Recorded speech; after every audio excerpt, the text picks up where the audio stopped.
Tonight, summer storms lash our region, causing damage and power outages. And False Bay's cuttlefish aggregation numbers down compared to last year. From our 7 Spencer Gulf studios, your nightly news with John Hunt begins now. Good evening. Severe thunderstorms lashed South Australia this weekend, bringing destructive winds, hail and blackouts to the Spencer Gulf.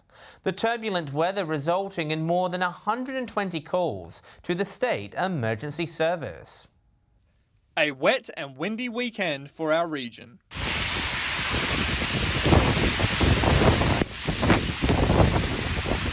The Spencer Gulf hit hard by a deep low pressure system on Saturday with 170 kilometre winds. We saw a pressure decrease of 17 hectopascals over 24 hours. So the low went from 1,003 to 986. So some of the lowest pressures that have been recorded across southeast Australia.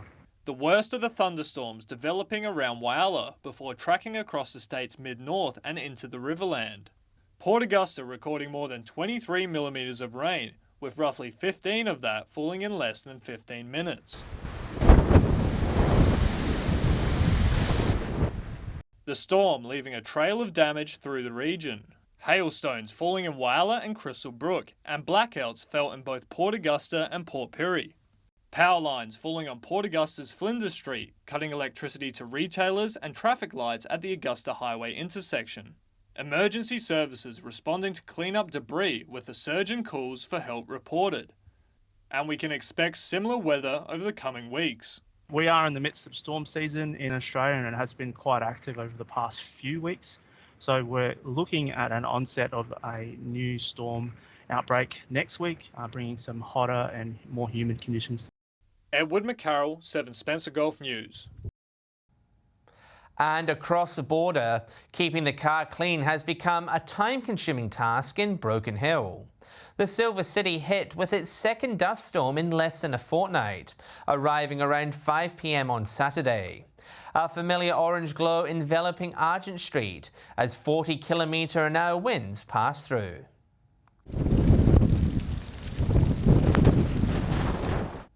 But it was over almost as soon as it began, with rain helping clear the skies around half an hour later. The next stage of COVID normal has arrived for the fully vaccinated in Broken Hill. It's a huge relief for businesses, able to trade almost as normal, with many expecting bumper business leading into Christmas. Riding new waves of COVID freedoms. Swimming pools, the big winner from the latest easing of restrictions, now fully open to the fully vaccinated. As of today, all recreational swimming has gone back to normal for indoor pools, so we're super excited. Rules limiting indoor pools to hydrotherapy and rehab users scrapped. Under the original roadmap, indoor pools weren't to open at all until December. I guess it's just a reflection on how well the vaccination rates have gone, has allowed us to return early. Also scrapped caps on private gatherings, both in-home and outdoors. Businesses revert to 1 person per 2 square metres, with no caps except for gyms and dance groups. It's good to be able to see that the club's going to be pretty well at full capacity, at the capacity that we're used to. So that's going to allow us about 150 people in the Bayer area. Next on the wish list, the removal of indoor masks and a commitment we won't go backwards. We don't want to reclose. We want to be able to stay open. We want everyone to do the right thing, and we want the South Australian border to stay open to us as well. Today, restrictions are easing further for those people who are fully vaccinated in New South Wales, so it's more important than ever that we continue to be COVID safe. Ivanhoe, the main area of concern in the far west, 5% of the small town testing positive today alone. Broken Hill last recording a case on Friday, with 8 active cases remaining. Lachlan Itter, 7 Spencer Gulf News. New South Australian government data has found aggregate cuttlefish numbers in the Spencer Gulf slumped by close to 60% this year. While the decrease is not as severe as 2013, local dive operators are still concerned.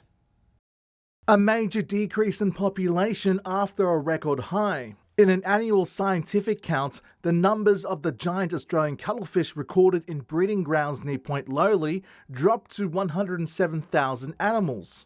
It's a far cry from last year, when that figure was 250,000. Cephalopods, so squid, octopus and cuttlefish, they have got incredible life histories. They grow really quick, they live fast and they die young. With an 18-month life cycle of the cuttlefish, researchers expect numbers to fluctuate each year. However, local dive operators in Whyalla are concerned about the news. 60% crash in the population, it isn't normal. We knew from the very beginning of the season that the numbers weren't what they had been the previous year. The last time cuttlefish numbers were critically low was in 2013, when only 13,000 were recorded in our region. Mr. Bramley wants to avoid a repeat, urging the government to reintroduce a commercial fishing ban, which was only lifted last year. The government, in its wisdom, decided that they could open it up for professional fishing, and now we've got a collapse. What a surprise. However, Dr. Mike Steer from Sardi says that's not needed, confident the current protection zone in place is sufficient enough. So as long as aggregation occurs within that area, then fishing will have a negligible effect. Mark Zita, 7 Spencer Gulf News. Still to come tonight, a new batch of animal police officers arrive in Port Augusta, and the new Whyalla Foreshore Cafe begins to take shape.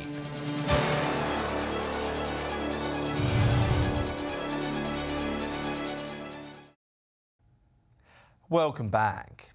A woman has been arrested after blowing more than 6 times the legal blood alcohol limit in Whyalla. Just before 8 p.m. on Friday, police stopped a 4-wheel drive on Nicholson Avenue after a tip-off from the public. The driver allegedly recorded a reading of .318 and returned a positive reading to methamphetamine. She will face court at a later date. Port Augusta Police will once again play host to animal divisions over the summer period. Mounted police officers and canine units have been deployed from Adelaide to help tackle antisocial behaviour in the city. 4-legged officers back on the beat in Port Augusta. A new summer operation will see various special units deployed to the city. We'll see some assistants visiting the town from time to time, mounted operations unit, dog operations unit, in addition to our own officers who have been taken offline, and we've got about 8 members who are dedicated to this operation. 2 horses named Defender and Zulu are the first of the mounted operations unit to arrive from Sapol's Adelaide stables. The horses patrolling Gladstone Square and engaging with the community. The horses are very popular, they're great with the public engagement as well as the enforcement side of things, so it's just a variety to what we do, and it gives the other units an opportunity to come up here and experience policing in Port Augusta as well. Alongside the animals, other modes of transport will also take to the streets. Police will patrol on mountain bikes, allowing them to easily manoeuvre through public spaces. Another aspect to what we do. Basically the goal is to make sure that everyone who visits Port Augusta and the people who live here can go about their business and their social activities in a safe environment. Sapol says this will help in what is usually a busy period, with Port Augusta traditionally seeing an influx of visitors. These new operations are aimed at reducing antisocial behaviour that may arise during the warmer months. And people need to be aware that they're welcome to come and visit Port Augusta, but they need to obey the rules and respect the community they're visiting. Edward McCarroll, 7 Spencer Gulf News. The National Broadband Network is on a mission to help 10,000 older Australians get scam fit. Today, the company launched a new initiative to train elderly residents. However, not everyone agrees with the new program. A new initiative to help curb the increase in online scams. The NBN are hoping this new program will reduce victim rates.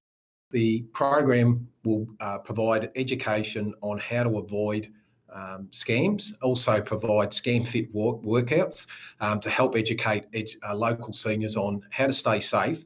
The program comes after an increase in reports of scammers pretending to be from the NBN. Mr. Cusack says they are becoming more sophisticated. We do know that this year alone, Australians have lost $1.4 million from people claiming to be from NBN, so NBN-related scams. However, not everyone believes the new program is enough. Well, I've only just heard about it, but my first thought is it's a good idea, but it's not enough. Greg Williams from Lincoln Computer Centre saying there's too much information to absorb about scams. He believes banks need to slow down the first payment to a new payee timeframe. First payment to a new payee is where all the risk is for everybody, business and consumer. Mr. Williams says he's already seen a number of people in Port Lincoln fall victim. The NBN scam, your connection is going to be disconnected, is very common and not well enough known yet for people to suss it.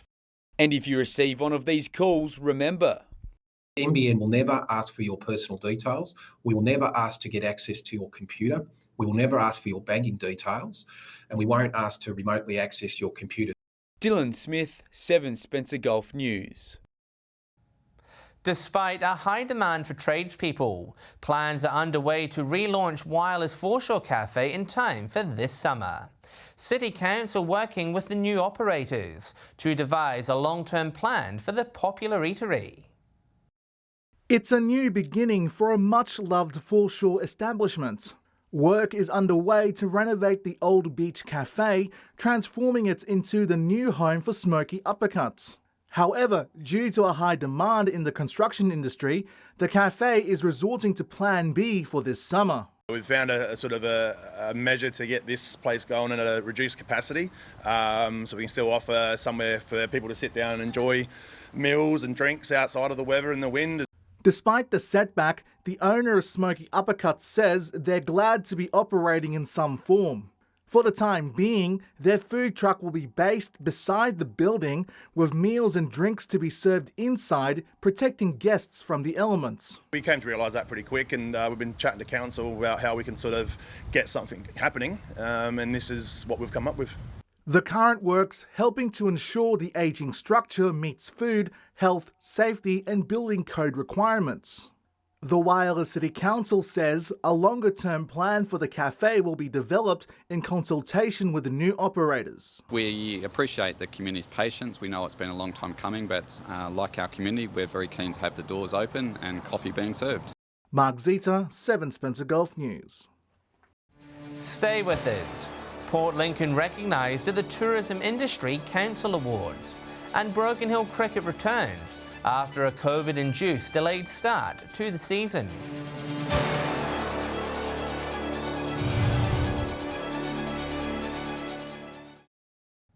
The city of Port Lincoln was recognised at the state's Tourism Industry Council Awards night in Adelaide last Thursday. The city's summer indulgence campaign, along with a number of operators on the Eyre Peninsula, awarded honours. A strategy that helped boost visitor numbers to the region, the City of Port Lincoln Tourism Campaign winning bronze at the South Australian Tourism Industry Awards. So we were delighted to be acknowledged on Thursday night. It was a fantastic result, a huge campaign for us last year.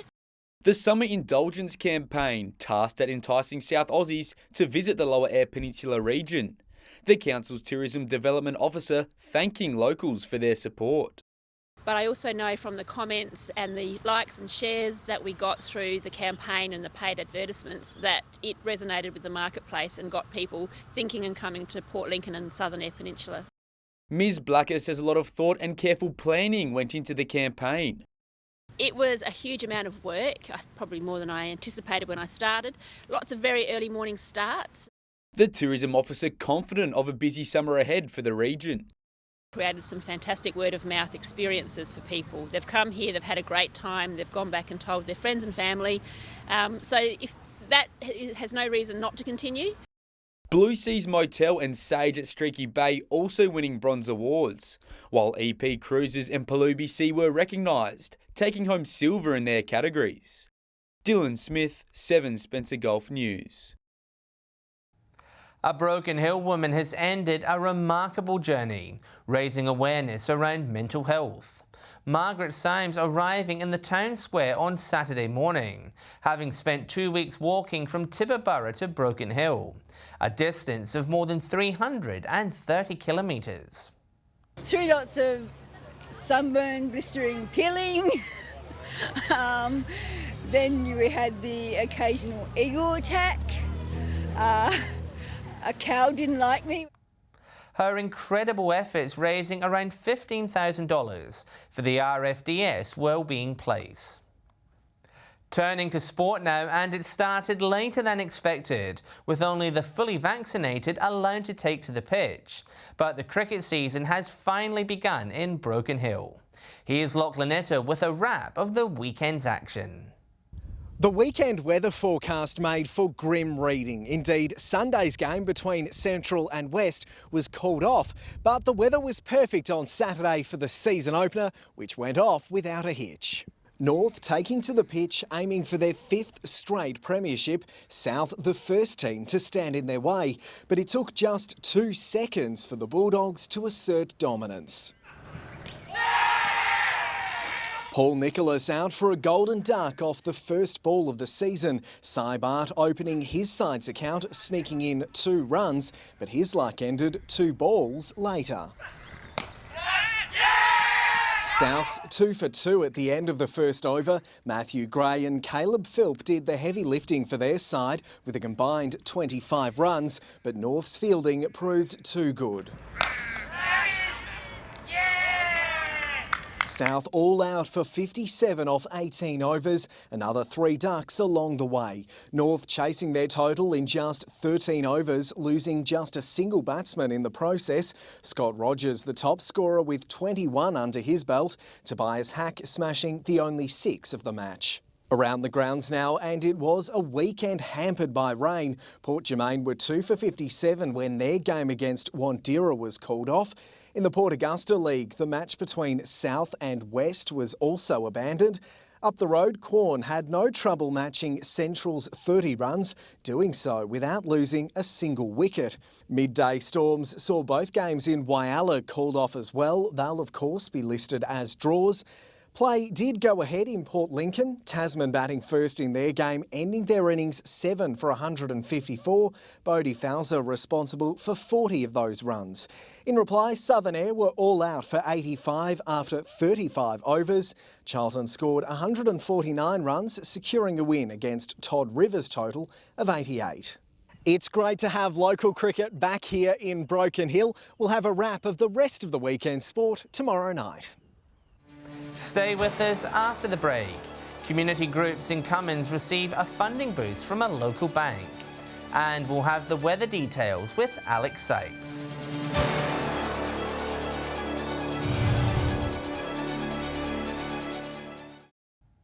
Hello again. Lighting upgrades at the local sports complex are among the latest projects to receive funding from the Community Bank in Cummins. This current round a milestone for the bank, taking past the $5 million mark in investments made over a 21-year period. This year, the bank has provided more than $110,000 in grants for 4 local projects. West Coast Youth and Community Support also receiving $25,000 for Mentally Fit EP. Time now to take a look at what's happening in the weather across the Spencer Gulf and Broken Hill. With the details, it's good evening for the first time this week to Alex Sykes. Thanks, John, and happy Monday, everyone. A beautiful but mild day across the Gulf today. And I don't have good news for you for the next few days, with rain forecast for the foreseeable future. From 3 p.m. today, Whyalla was 20 degrees, Port Lincoln was 19 and Broken Hill was 23. Looking further out across the region now, Port Augusta and Port Pirie were both 22, Adelaide was 18, Woodna was 23, Kadina, Cleve and Clare were all 20, Cooper Pedy was 25 degrees.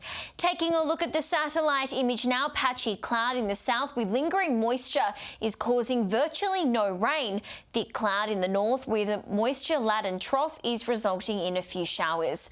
Moving on to tomorrow's weather outlook now, and we'll start with the Gulf waters. Southwesterly to southeasterly winds 15 to 20 knots, seas 1 to 1.5 metres and south to southwesterly swell below 1 metre. And with the rain forecast, there is an initial flood watch for parts of the north northwest and northeast pastoral districts. A possible shower in Port Lincoln and 19 degrees tomorrow. Cleve will have similar conditions, a degree warmer, and Woodner partly cloudy with 24. Possible late shower in Wowler with 23 degrees. Port Augusta will reach 26 and Kadina partly cloudy with 23. Port Pirie with a max of 25 degrees. It'll reach 22 in Clare, and Broken Hill will be partly cloudy and 28 degrees.